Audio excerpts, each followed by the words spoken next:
مجید چاچا بڑے خوش تھے کہ آخر کار 30 سال پردیس میں کاٹ کر اب وہ ہمیشہ کے لیے پاکستان جا رہے تھے۔ ہر کسی سے گلے مل رہے تھے۔ ان کے چہرے پر خوشی نمایاں تھی۔ میں بھی پردیسی ہوں، مجھے 15 سال ہوئے۔ ان کو دیکھ کر مجھے بھی خیال آیا کہ ایک دن میں بھی ہمیشہ کے لیے پردیس چھوڑ دوں گا، مگر فی الحال مجید چاچا کی خوشیوں میں سے ہی خوشیاں بانٹ رہا تھا۔ ساری رات مجید چاچا نے خوشی سے جاگ کر گزاری۔ اگلی صبح انہیں ایئرپورٹ چھوڑا اور واپس آ گیا۔ میں اپنے کام کاج میں لگ گیا اور مجید چاچا پاکستان پہنچ گئے۔ خیریت دریافت کرنے کے لیے میں نے فون کیا۔ انہیں خوش پایا، دل کو بھی اور تسلی ہو گئی۔ ہفتہ بھی نہ گزرا تھا کہ میں آفس سے گھر آیا۔ دیکھتا ہوں مجید چاچا بیٹھے ہوئے ہیں، چہرہ مرجھایا ہوا ہے، کندھے جھکے ہوئے ہیں۔ میں نے حیران ہو کر پوچھا، چاچا آپ یہاں سے واپس کیسے؟ مجید چاچا نے اٹھ کر مجھے گلے لگایا اور دھاڑے مار مار کر رونے لگے۔ میں اتنا گھبرا گیا تھا کہ میرے ہاتھ پاؤں پھول گئے۔ میں نے چاچا کو زور سے گلے لگایا اور انہیں چپ کرانے کی کوشش کرنے لگا۔ چاچا کے آنسو شاید پاکستان میں خوش ہو چکے تھے۔ میں نے کھانا بنایا۔ مجید چاچا نماز پڑھنے لگ گئے۔ کھانے سے فارغ ہو کر میں نے دریافت کیا، چاچا بتائیں تو صحیح ہوا کیا ہے؟ چاچا نے بتایا کہ ان کے 3 بیٹے اور 2 بیٹیاں ہیں۔ دونوں بیٹیوں کی شادی یہاں رہ کر میں نے کر دی تھی۔ بیٹے تینوں ابھی کوانے ہیں اور نوکری وغیرہ کرتے ہیں۔ چاچا نے کہا جس دن وہ گھر پہنچے سب ٹھیک تھا، انہیں مہمان کی طرح عزت دی گئی۔ 2 دن بعد ہی ایک بیٹے کو رات دیر سے گھر آنے کی وجہ سے ذرا سا ڈانٹ دیا تو جواب میں بیٹے نے کہا آپ آئے ہیں تو عزت سے رہیں، زیادہ تحقیقات نہ کیا کریں کہ میں کہاں جا رہا ہوں، کہاں سے آ رہا ہوں۔ چاچا خاموش ہو گئے۔ اگلے روز چاچا نے خود ہی اس بیٹے کو اپنے پاس بٹھا کر اس سے معذرت کی، اس کا موڈ ٹھیک کیا۔ مزید 2 دن گزرے تھے تو دروازے پر دستک ہوئی۔ باہر کوئی لڑکا ان کے بڑے بیٹے کو بلانے آیا تھا۔ اسی بیٹے نے دروازہ کھولا۔ ڈرائنگ روم میں بیٹھے چاچا مجید اپنے بیٹے کی اس دوست کے ساتھ گفتگو سن رہے تھے۔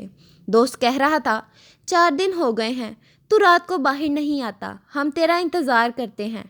بیٹے کا جواب تھا یار ابا آیا ہوا ہے، یہ چلا جائے تو آزادی ملے گی، جب سے آیا ہے ناک میں دم کر رکھا ہے۔ اس کے الفاظ چاچا مجید کے دل میں خنجر کی طرح لگ رہے تھے۔ شاید چاچا کے کانوں نے مزید سننے کی طاقت گنوا دی تھی۔ چاچا بے ہوش ہو گئے۔ وہ کئی گھنٹے اسی کمرے کے فرش پر گڑے پڑے رہے۔ جب ہوش آیا تب بھی خود کو اکیلا ہی پایا۔ چاچا کی بیوی اپنے محلے کے چند خواتین کے ساتھ شاپنگ کرنے گئی ہوئی تھی اور بیٹے گھر سے باہر تھے۔ چاچا خالی مکان کی دیواروں سے عجیب باتیں کرنے لگے۔ کبھی کہتے میں کہاں غلط ہوں؟ کیا میں اتنا غلط ہوں؟ میں نے کیا نہیں کیا؟ میں اتنا غیر رحم ہوں؟ اسی رات چاچا نے کھانے کے ٹیبل پر صرف اپنے لیے کھانا دیکھا اور باقی سب باہر سے کھا کر آئے تھے۔ چاچا نے گلہ کرنا چاہا کہ ان کے ساتھ کھانے کے ٹیبل پر بیٹھ ہی جاتے، مگر مزید تکلیف دہ جواب نہ سننے کا حوصلہ تھا نہ ہی سوال کیا۔ کھانا کھایا اور لیٹ گئے۔ اگلی صبح چاچا نماز کے لیے اٹھے، وضو کر رہے تھے۔ بیٹے کی زوردار آواز آئی، کون ہے جو شور کر رہا ہے؟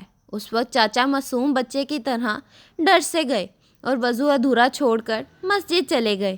وہیں وضو کیا اور نماز پڑھی۔ نماز کے بعد دعا مانگتے ہوئے چاچا رونے لگ گئے۔ تبھی امام مسجد نے چاچا کو پوچھا کیا ہوا؟ بڑے میاں روتے کیوں ہو؟ چاچا نے سارا ماجرا بیان کیا اور امام صاحب سے پوچھا کہ آپ ہی بتائیں مجھے اب میں کیا کرنا چاہیے؟ امام صاحب جو بہت بزرگ تھے فرمانے لگے اب تو کچھ نہیں کر سکتا سوائے برداشت کے یا ان کے ہدایت کی دعا کے۔ جو وقت تیرے بچوں کی تربیت کا تھا وہ تو نے پردیس میں گزار دیا۔ اب وہ بچے نہیں رہے، انہیں جس طرح کی پرورش ملی ہے وہ ویسے بن چکے ہیں۔ اب یہاں برداشت کر یا ان سے الگ ہو کر کہیں اور رہ لے۔ چاچا واپس گھر گئے، بیوی سے تمام حال بیان کیا۔ بیوی نے بھی کہہ دیا میں تو پہلے ہی کہتی تھی واپس آ کر کیا کرو گے، وہاں پھر بھی نوکری تھی، پیسہ تھا، یہاں فارغ رہ کر بچوں کے طعنے ہی سننے ہیں۔ چاچا کو اپنے کانوں پر تیسری بار یقین نہ آیا کہ یہ ان کا وہم ہے۔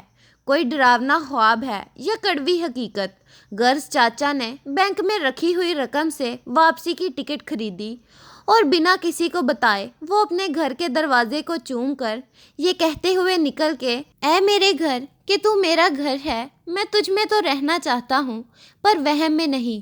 چاچا کی باتیں سن کر میری آنکھوں سے آنسو نکل آئے اور میرے سینے تک کو تر کر گئے تھے۔ سناٹے کو توڑتے ہوئے مجید چاچا کی ہلکی سی آواز نکلی، علی بیٹا، میں اب پاکستان کبھی نہیں جاؤں گا۔ جب میں نہ رہا تو تم مجھے یہاں پر دیس میں ہی دفن کر دینا۔